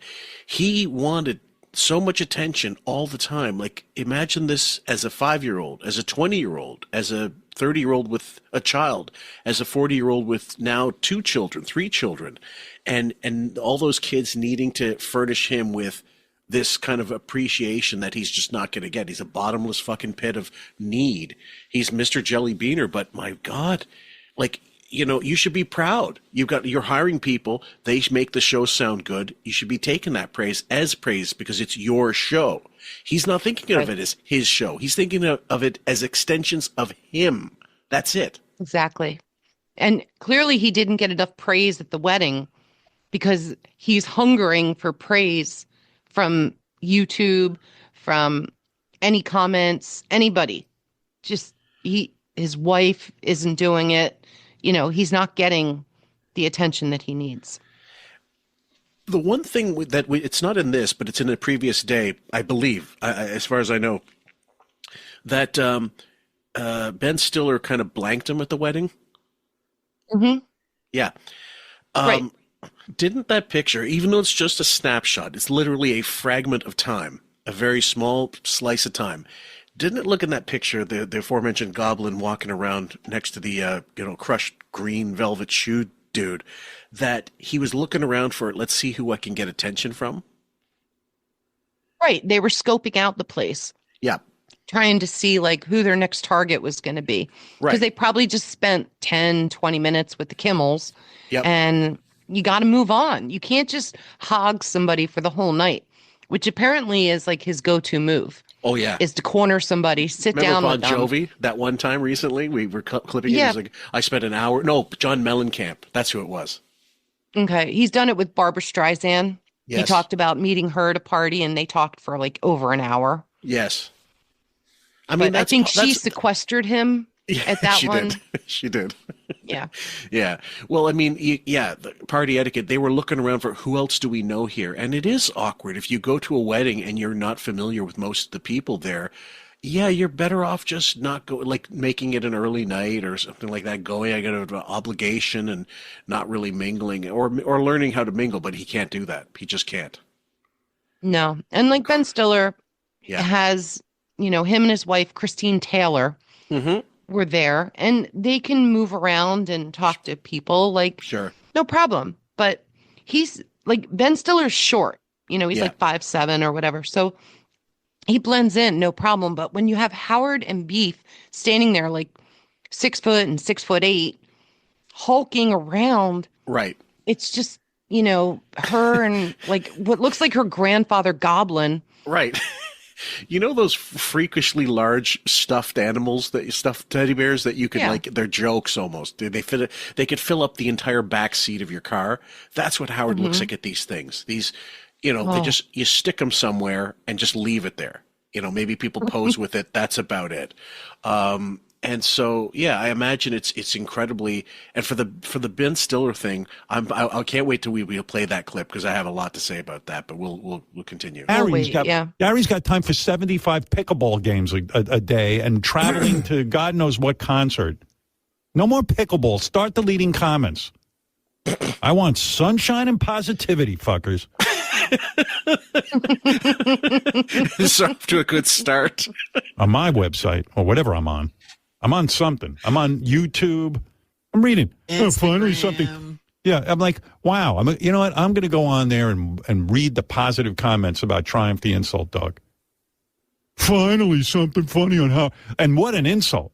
I had nothing to do with that. Fuck you! Bunch of cunts who listen to me. You're welcome. Remind me to keep this entire clip is one I definitely got to clip. So it's all makeup and grunting. Sorry, I just love that big pause. That huge pause, yeah. You cunts. You could drive a good truck through it. No, here's the thing. So he's got this issue with, not being able to get the praise that he wants. And so the next one continues, Wiggy the Great. I'm sure people write us negatives all the day, but I don't see them. I told the staff, don't. I'm not going to read negative email about myself. Why would I do that? I think I'm great. Howard, triumph. This is the great. But you do. It finds there is a way for him, and I'm sure he goes on Reddit and he reads that shit. He says he doesn't, but I'm sure he does. I have to imagine his curiosity, at some point, his desire. He's aware. Yeah. Next one. Wig has free speech. No one else. People need to read positive comments, and other shows do this as well. I'm the only show that allows free speech. I didn't get in this business for my free speech, yes, not for yours. You sit home with your free speech. Get your own fucking show, asshole. Right, Robin? Check. Right. That's right. So finally, he reprises that Hannity interview. I think it was Hannity, where he asked him point blank about censoring Opie and Anthony. He goes, "Yeah, it's my free speech, not anybody else's. That's what I care about." Had he said that had he said that in the 90s, he would have lost a lot of his audience completely. Right, like when he was running for governor and all those things about fuck the FCC. Well, it's fuck everybody but him. Right. And it's not. He didn't say it when it could hurt him, because at that point he's already got the new contract with Sirius, and now he gets the big balls to really be honest about it. But he was lying about it all those other years. That's another reason people should be pissed off at him. Bonus Triumph, guys, more Triumph stuff that they did not put up on the YouTube channel, as far as I know. I'm here in Howard's studio. This is where Bruce Springsteen sang Thunder Road. And here's the stool where Springsteen sat, thinking to himself, how the fuck did it come to this? I'm here where the great Fred Norris sits. It's kind of hard to believe Fred's still here. AI can do everything Fred can do, except with personality. I'm standing outside the booth where Robin Quivers pretends to enjoy herself, day after day. It must be hard to laugh at all of Howard's jokes, and even harder not to laugh at his guitar playing. You know, Howard, he's always saying, I still have time to get good at the guitar. Yes, and the Pope is going to start breakdancing. You see, because you're incredibly old. Thank you, Triumph. Okay, perfect.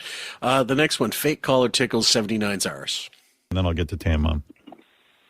No worries, King. I just wanted to tell you that fuck all those people who comment on your whatever they're commenting on. Everybody listens to you. All the biggest comedians, everybody who's funny, the funniest of the funny, listen to you.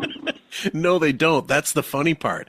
All those people have long since moved on to other things, other podcasts. Even Rogan, no matter what you think about him, there's people always going to be attuned to what he's got, who he's got on, because look at the numbers. The numbers don't lie. It doesn't matter what I feel about Rogan at this point in time. It's just look at the numbers. I think there's very few that still listen to the show, because certain ones will ask him if, like, certain celebrities in interviews will go, did you ever have this person on? Did you ever talk to this person? Yes. And so they have no clue of what goes on this show. And, of course, after he's talking about, I'm great, you got to praise me, no one else. What does the staff rush to do? Get a fake caller on to tickle his ass. Oh, yeah. And that's what all this lady is. And I don't know why the connection's so shitty. They probably ran outside to their car or something to pretend like they're driving around. Yeah. Just to... Brutal. Whatever. I mean, know. Do you think there's some kind of like panic button in the back where they go, okay, he's getting pissed off. Let's get a fake caller to kiss his ass for him. I think that's exactly what that is, like a fail safe. He's getting to that point. We need to placate King Baby, so let's have one of these in there, because unless he presses that button that says, I need a fake caller to prop me up. I don't think so. No, I think it's independent. I think the staff's afraid that he's going to come after them for not doing enough. And not getting rid of these comments, and why are we not taking care of this? Yeah, I believe so. Yeah, so I know. Fuck everyone else. Yeah. Well, why should I have negative comments? You should. I'm funny as fuck. I'm funny. And anybody who's negative, you are so funny. You are the funniest. Yeah. every day the best. I'm in traffic right now going to work. I'm going to quote Riley with this one. Bullshit. Perfect. Next one, guys. Robin knows what a wig wants. Not into ladyboys. I enjoy what are. I don't want to bang any ladyboys. I like real women. Who said you want to bang ladyboys? You said that just now. That was I'm sorry. Go ahead. No, I'll start it again. Hold on. Ladyboys. I enjoy what are. I don't want to bang any ladyboys. We're not like people are asking you what your fascination is with ladyboys. No one's saying, do you want to fuck ladyboys? You brought that into the equation. Yes, thank you. I'm just so frustrated with these. Why is my algorithm doing this to me? Every week, sometimes multiple times a week. We had it today. Mm-hmm. I clip it. I clip one per show if he brings it up because he's just harping on this. Like, he won't let it go. Why? Just you come out. We've told you, Robin's told you, staff has told you, everybody's laughing at you and your algorithm. So just either stop telling us or stop asking about it. Oh, that's the new directive. I don't care if it's 15 seconds or 10 seconds long, but if he does that imitation, the Thai ladyboy thing again, every time he does it, please clip at least 10 seconds of it so that we can have it documented every single time he's done it, because it'll be one, it's just one of those, I know it's excruciating, but a simple, like 8-second thing to show, guys, we're not lying. Here it is, different day, same shit. You've heard it. This is someone enamored with it. Smell another intro coming. Yes, if we get enough of those. Absolutely. It'll all be Thai ladyboy impression. I made 3 last week, guys. I'm on a roll here. When I get one or two, great. when I get one or two, then I get another idea, and I'm like, fuck, that means another 10 clips. Okay, fine, we've got them. I like real women. Well, I shouldn't say real women. I don't want to be insulting because I'm very supportive of the trans community. I have nothing but praise for people who want to live their lives in the open. I have nice rollback, dude. Snapping. I like real women. Oops. No problem with it.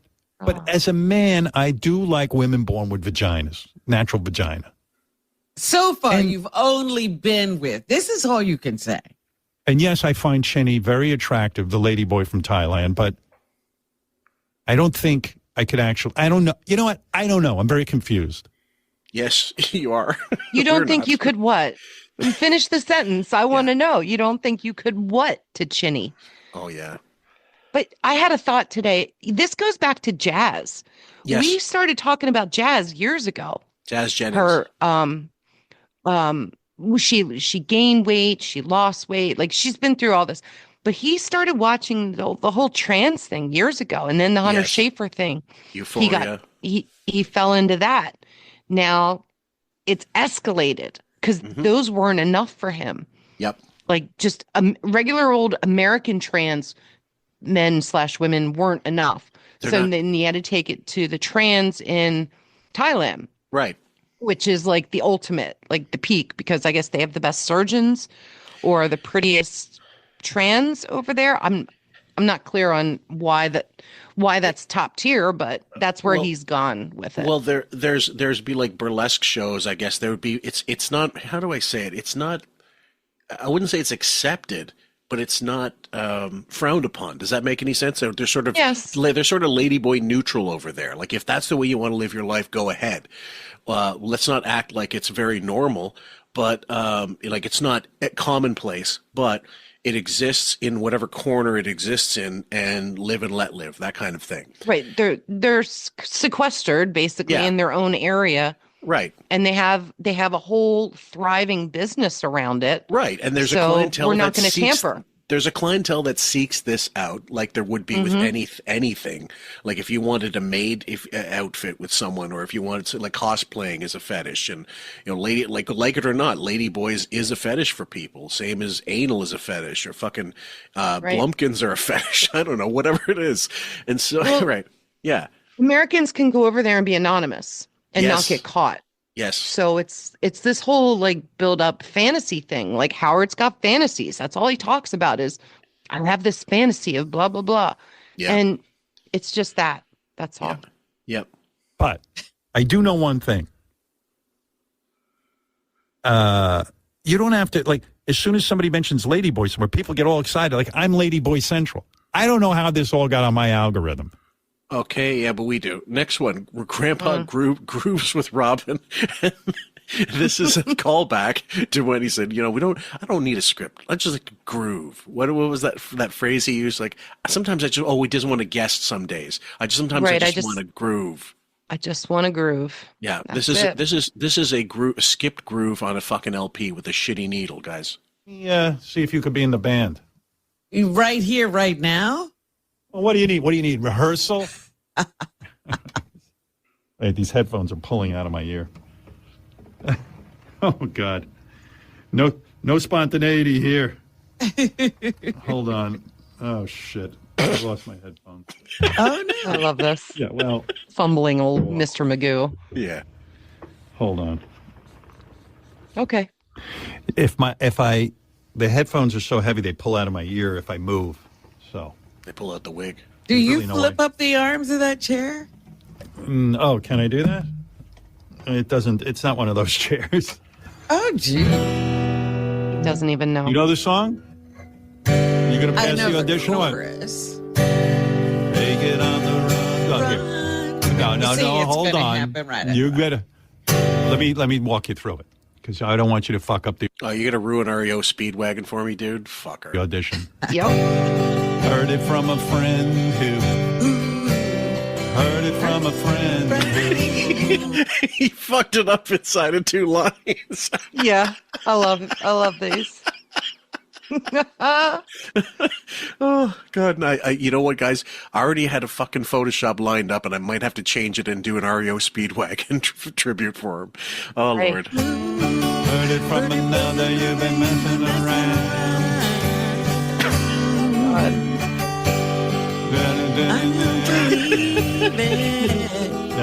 Not for a minute. You got it, honey. Now I do. Bring me down. I'll give you the chorus. So you better take it on the run, baby. That's it. The Here way you I had it. want it, baby. And I don't want you around. Perfect. Fucking hell! REO Slow Speedwagon. Oh God! Okay, guys, one last clip. RobinIsWrong.com. It's another entry. Heavyweight world champion, 1973, and he goes up against Joe Frazier in Manila. Oh, you're talking about the Thriller in Manila? Yeah. It's the Rumble in the He Jungle. lost the title to Muhammad Ali. It was the Rumble in the Jungle, actually. That's right. It wasn't the Rumble in the Jungle. It was the Rumble in the Jungle. It was held in Zaire. He just said the Rumble in the Jumble. Perfect. All right, guys, we're going to close out with a couple blinds here. I'm going to read them real quick. This is from 324. These 2 former step siblings are both offsprings of permanent A-listers. They also hooked up a lot. The end of the marriage has apparently ended their hookups. Finn Affleck and Emmy Muniz. So these are the 2 kids of Jennifer Lopez and Ben who are now trans. Okay, and they were hooking up while they were married. Yeah, while they're married. You talk about confusion, the definition of confusion here. This next one, it ties in with the wedding. This is from 323. Expect this A-list actor to divorce his much younger wife this summer or fall after all the PR is over with for his new show. It was never about love. It was all for show. Justin Theroux, Bride and Bloom, Running Point. It says John Hamm and Osceola, your friends and neighbors. So choose one or the other. I'm not sure which one that one has to do with. So I guess we'll find out. This next one, okay. The ex of this is from 327. The ex of this foreign-born A+ list, mostly movie actors, refusing to sign an NDA. As part of their split, she knows lots of things about him that he would never want to see the light of day. Deborah Lee Furness, Hugh Jackman, which that's an ongoing thing, I'm sure, and I'm certain that the blinds about him being in the closet and friends with Bryan Singer all these years and stuff. I'm sure there's shitloads of stuff on him that would cancel him in a moment. That's a lot of money, I bet. Let's see. What is Hugh Jackman worth? Probably a lot, Hugh especially Jackman after net that. Worth. Yeah. Come on. Why they make me 180 million? That seems low. ScreenRant.com, Celebrity Net Worth has him at 100. I guess it is. If he doesn't have ownership of Deadpool versus Wolverine, and he doesn't, obviously he can't own the character, but just his paydays he's got. Producer and big paydays, yeah. 327, you can go right up to this permanent A-list director and ask him if he ever considered casting this former tween/teen actor for the lead male role on the Sinking Ship movie, and he will say, "You lost your mind." I have no idea where the former actor got that into his head that he was up for the lead. James Cameron, Corey Feldman, Titanic. He claimed that Johnny Depp kept him off of Who's Eating Gilbert Grape, like booted from the Leonardo DiCaprio role, yeah. And then also that he was supposed to be Leo DiCaprio in, that part in Titanic, which is at the time he was doing the shittiest possible films with Corey Haim, and including the guy who he claimed that they later on said raped Corey as kids, Corey Haim. I can't remember his name offhand, but I did capture it. Now this one I thought it was Charlie Sheen. Oh, Charlie Sheen was in on Lucas, but later on, this guy, I forget his name, but it was an Italian name. He since passed away, I think. Yeah, it was one of the ones he names in that the rape of the two Coreys, that My Truth or whatever it was called. Got it. Dominic Brashka or something like that. That's his name.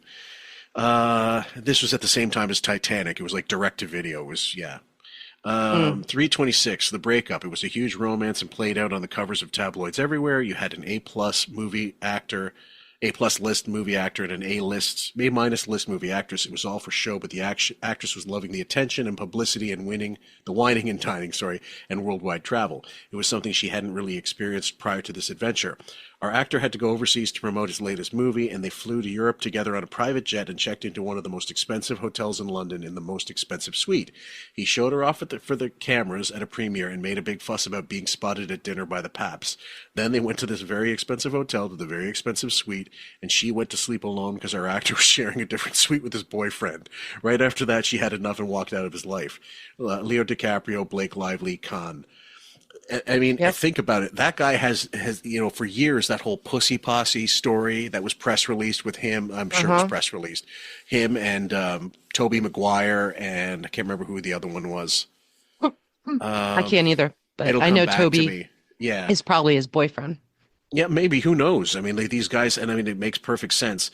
This is one that you're going to hate. 326. So not only did a north of the border actor have his own casting couch, he also had to serve on the casting couch, which is how he got his big first big TV gig. 15. Ryan Reynolds, 15. It wouldn't surprise me one bit, but and the film, by the way, was called Busted. I was mentioning. Yeah, go ahead. That doesn't bother me at all. I'm not a fan of his. No, that's what I'm saying. I know you when you see these blinds about him, and that it's going to be more. There's going to be more shit about Ryan Reynolds eventually, to the point where he won't be able to work in Hollywood anymore. Well, I don't know if you're going to read it, but one of the blinds had him leaving Blake later this year, as far as he's not even supporting her or living with her anymore. So those 4 kids they have are doomed.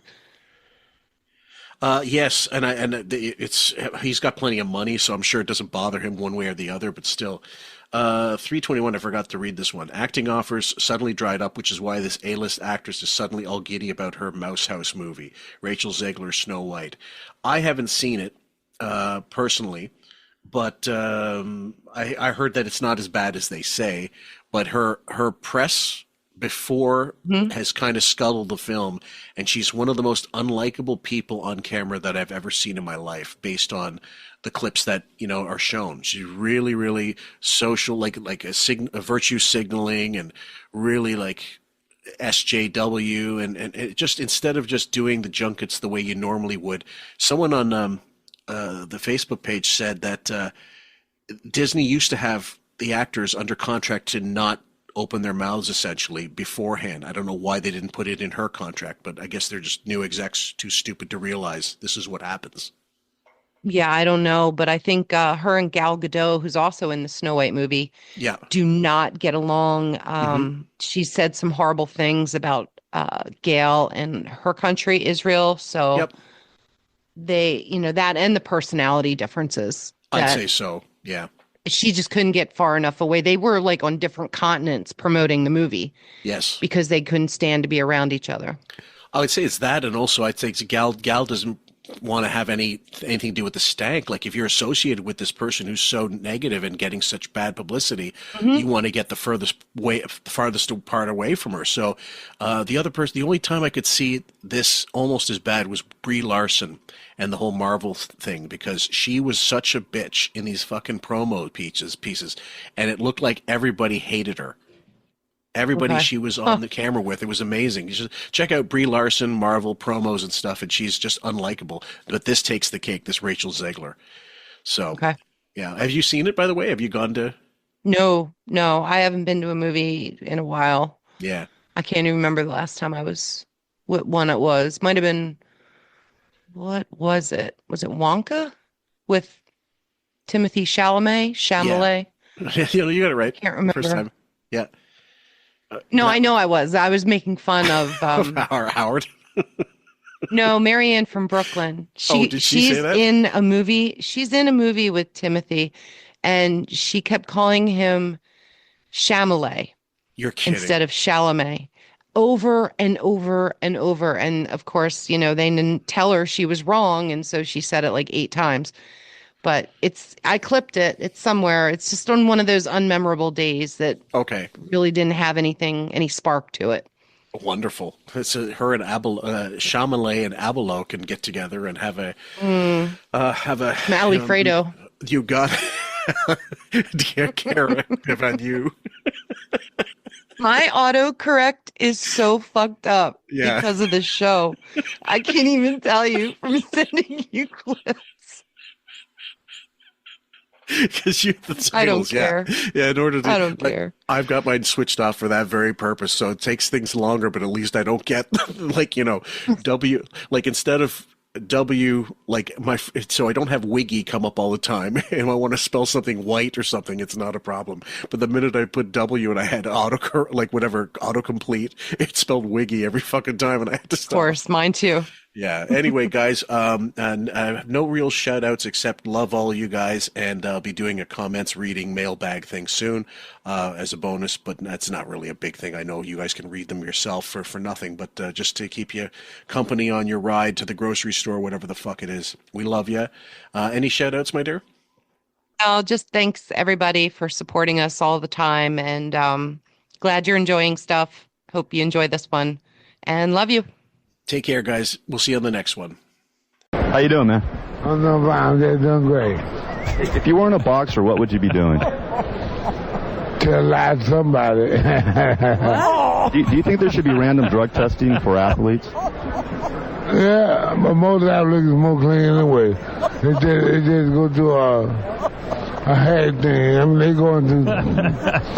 just make everything clean, so yeah, they should. Can't believe he went into boxing.